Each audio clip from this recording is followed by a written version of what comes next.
नमस्कार, आप देख रहे हैं न्यूज़ इंडिया 22। मैं हूं रविंद्र कुमार और आज हम हैं ग्रेटर फरीदाबाद के अंदर सेक्टर 84 और आज हम राजनीतिक चर्चा करेंगे।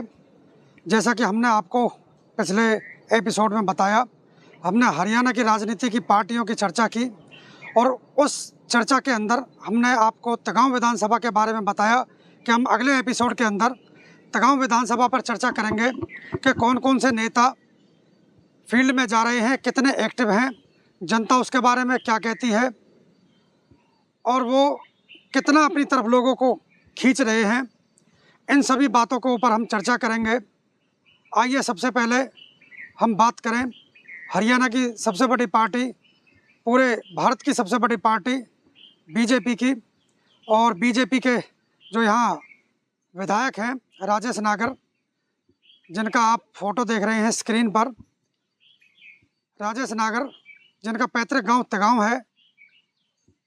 राजेश नागर बहुत ही सरल स्वभाव के नेता हैं, जनता से हंसकर बात करते हैं और जो लोग उनके पास समस्याओं को लेकर जाते हैं वो तुरंत अधिकारियों के पास फ़ोन करते हैं और समस्याओं का समाधान कराते हैं। इन बातों को लेकर जब हमने लोगों से बातचीत की तो लोग जो हमें बताते हैं कि जो राजेश नागर का स्वभाव है बहुत ही साधारण और सरल स्वभाव है, हंसमुख नेचर के नेता हैं। और सबसे बड़ी बात, कोई भी राजनेता होता है जब उसकी सत्ता होती है तो उसकी नेगेटिव इनकम्बेंसी होती है, लेकिन जैसा कि हमने क्षेत्र में जाकर लोगों से ऑफ कैमरा पूछा तो राजेश नागर की नेगेटिव इनकम्बेंसी हमें कहीं दिखाई नहीं देती। लोग उनकी तारीफ़ करते हैं और बहुत ही सीधा नेता उन्हें बताते हैं। अब यदि हम बात करें बीजेपी के दूसरे पहलू की, जहां लोग कहते हैं कि यदि तगांव से देवेंद्र चौधरी जी को टिकट मिले तो क्या होगा। देवेंद्र चौधरी, जैसा कि आप लोग जानते हैं, सीनियर डिप्टी मेयर हैं फरीदाबाद के और जो केंद्रीय मंत्री चौधरी कृष्णपाल गुर्जर हैं उनके सुपुत्र हैं। उनके बारे में लोग क्या कहते हैं, स्क्रीन पर आप देख रहे हैं देवेंद्र चौधरी जी, ये फ़ोटो आ रही है। देवेंद्र चौधरी के बारे में जब हमने लोगों से जानना चाहा, लोगों से बात की, तो लोगों ने हमसे बताया बहुत ही सरल स्वभाव है देवेंद्र का भी, चुपचाप शांत स्वभाव के नेता हैं। और यदि भाजपा उन्हें तगांव से टिकट देती है तो हमने लोगों से जानना चाहा कि फिर आप क्या करेंगे, आप किसके साथ जाएंगे। तो जो लोगों ने हमें बताया, लोग कहते हैं कि हम फिर यहाँ पर देवेंद्र चौधरी का साथ देंगे, क्योंकि हरियाणा के अंदर और अपने तगांव के विधायक यदि देवेंद्र चौधरी बनते हैं तो केंद्र में मंत्री उनके पिताश्री हैं, दोनों तरफ से काम अच्छे हो जाएंगे। यहाँ पर विधायक ही है और केंद्र में मंत्रालय है, साथ में दोनों नेताओं से लोगों के जो संबंध है वो प्रगाढ़ होंगे। लोग उनके नज़दीक और ज़्यादा जाना चाहेंगे अपने कामों के लिए, अपने क्षेत्र के विकास के लिए। अब यदि हम बात करें राजनीति की दूसरे बड़े दल की, कांग्रेस पार्टी, जिनके तगांव से पूर्व विधायक ललित नागर नेता हैं और लोगों के बीच जाते हैं, लोगों के दुख दर्द में जाते हैं, शादियों के अंदर जाते हैं, जब कोई गमी होती है उसके अंदर ललित नागर पहुंचते हैं। तो ललित नागर ने भी लोगों के बीच में अपनी काफ़ी पैठ बनाई है, लोगों के दिलों में जगह बनाई है। लेकिन जो हमने ललित नागर के बारे में चर्चा की, तगांव क्षेत्र में हम गए तो हमें लोगों के बीच में एक थोड़ी नेगेटिव इनकम्बेंसी मिली। जैसा कि लोग बताते हैं, ऑफ कैमरा ये बातें होती हैं, लोग खुलकर सामने नहीं आते। और हम कोशिश करेंगे आगे जनता के बीच जब हम जाएंगे तो ऑन कैमरा भी हम लोगों से उनकी प्रतिक्रिया लेंगे। जैसा ऑफ कैमरा लोगों ने हमें बताया कि जब लोकसभा का चुनाव था तो लोकसभा के चुनाव के अंदर ललित नागर के प्रति लोगों का एक गुस्सा था, ये तो लोग ही बता सकते हैं। उनकी एक नेगेटिव इनकम्बेंसी सामने आई,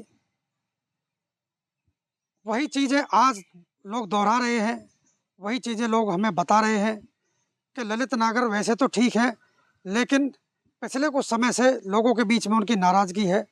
इस वजह से लोग खुश नहीं हैं ललित नागर से। तो ललित नागर को लोगों के पास जाना चाहिए और जो कुछ कमी रही है उन्हें दूर करना चाहिए। लोगों में जो नेगेटिव इनकम्बेंसी चली हुई है उसे दूर करना चाहिए। आज ज़रूरत है ललित नागर को, यहाँ थोड़ा संघर्ष करना पड़ेगा ललित नागर को, क्योंकि जब हमने लोगों से बात की तो दोनों बातों में बीजेपी हमें आगे निकलती दिखाई दे रही है।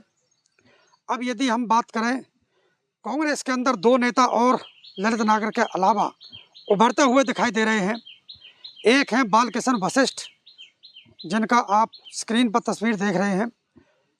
बालकृष्ण वशिष्ठ जिनका पैतृक गांव वजीरपुर है और शहर के अंदर बहुत ज़्यादा सक्रिय हैं।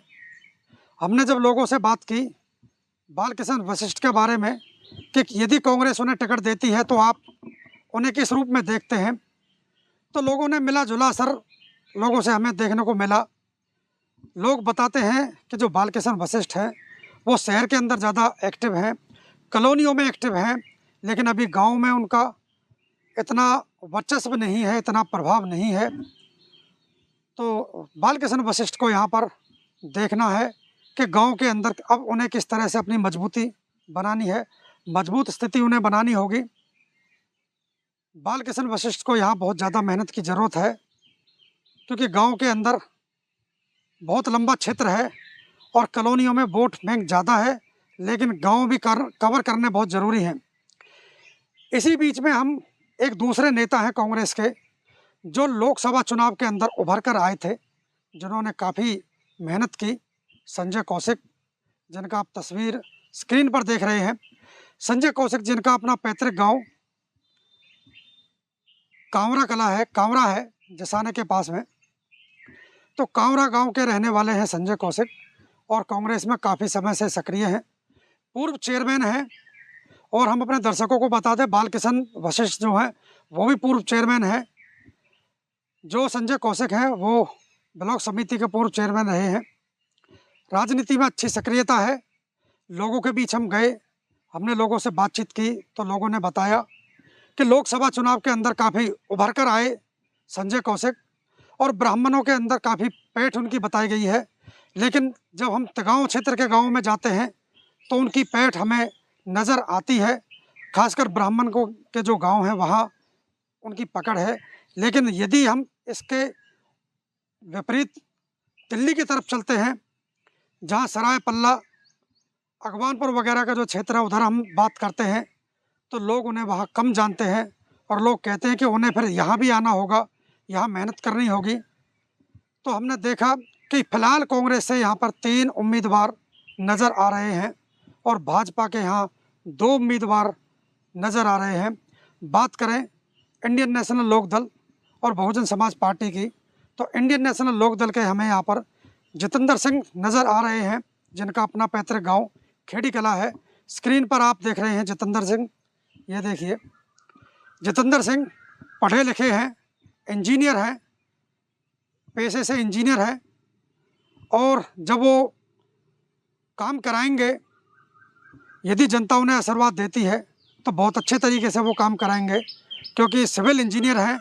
तो सड़क किस तरीके से बननी चाहिए, नालियाँ किस तरीके से बननी चाहिए, सीवर लाइन किस तरीके से बननी चाहिए, बखूबी इन्हें तजुर्बा है, क्योंकि इस लाइन के वो व्यक्ति हैं। हंसमुख नेचर है, लोगों के बीच हमेशा बने रहते हैं अपने समाज में, और ख़ासकर खेड़ी कला तगांव क्षेत्र के बाद सबसे बड़ा गांव है, उसके ये निवासी हैं जितेंद्र सिंह, और इंडियन नेशनल लोकदल में काफ़ी अच्छी भूमिका अदा कर रहे हैं।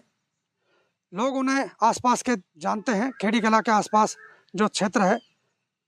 और अभी वो कोऑपरेटिव सोसाइटी के मेंबर भी बने हैं। इसके बाद हम एक और नया युवा चेहरा है हमारे सामने, वो भी जितेंद्र नरवत है, और ये भी गांव खेड़ी कला के हैं। स्क्रीन पर आप देख रहे हैं जितेंद्र नरवत को। ये जितेंद्र नरवत युवा चेहरा है, पेशे से मेडिकल स्टोर चलाते हैं, दवाइयों का तजुर्बा है, लोगों से मिलते हैं, लोग इनसे आए दिन मिलते हैं। जैसे ये लोगों की बीमारियों के बारे में उनसे पूछते हैं, उन्हें दवाई देते हैं, तो जितेंद्र कहते हैं कि यदि लोग मेरे पास समस्या लेकर आते हैं और परमात्मा ने यदि मुझे आशीर्वाद दिया और जनता के सहयोग से मैं जीता, तो जिस प्रकार मैं दवाई देता हूँ उसी प्रकार लोगों की समस्याओं का भी मैं निदान करूंगा, उन्हें ठीक करने का प्रयास करूंगा। युवा नेता हैं और काफ़ी समय से ये भी कांग्रेस के अंदर सक्रिय थे, लेकिन अब ये निर्दलीय की तैयारी कर रहे हैं। अब समय बताएगा आगे कि किसे जनता चुनती है, किसका साथ देती है। सभी नेताओं को आज के समय में ज़रूरत है जनता के बीच जाने की, अपनी पेठ बनाने की, लोगों को अपनी तरफ खींचने की, और जो अपने शीर्ष नेता हैं उन्हें जनता के बीच बुलाने की। पार्टी के कहीं प्रदेश अध्यक्ष, कहीं पार्टी के प्रदेश प्रभारी, कहीं पार्टी के सुप्रीमो, सभी को क्षेत्र में आना होगा। और जो ये नुमाइंदगे खड़े हैं, नुमाइंदगी करने के लिए इनकी मदद करनी होगी। और जो निर्दलीय हैं उन्हें कुछ ज़्यादा मेहनत करनी होगी जनता के बीच जाने की, क्योंकि निर्दलीय हैं, उनके साथ अभी बड़े चेहरे नहीं हैं। समय आएगा यदि उन्हें बड़े चेहरे अपना सहयोग देते हैं तो वो किस चेहरे के साथ अपना काम करते हैं, अब ये वक्त बताएगा। ये भविष्य के गर्भ में छिपा है कि जनता किसे चुनती है। हमारी वीडियो आपको कैसी लगी कमेंट्स करके ज़रूर बताएं। और जो हमारे दर्शक यूट्यूब पर चैनल हमारा न्यूज़ इंडिया 22 देखते हैं, वो चैनल को सब्सक्राइब करें, वीडियो को लाइक करें, कमेंट्स करें। और जो दर्शक फेसबुक पेज न्यूज़ इंडिया 22 देखते हैं, उन दर्शकों से हम अनुरोध करते हैं वो चैनल को फॉलो करें, अपने सगे संबंधियों पर वीडियो को शेयर करें, कमेंट्स करके ज़रूर बताएं वीडियो आपको कैसी लगती है। आप देखते रहिए न्यूज़ इंडिया 22। मैं हूं रविंद्र कुमार। नमस्कार, धन्यवाद।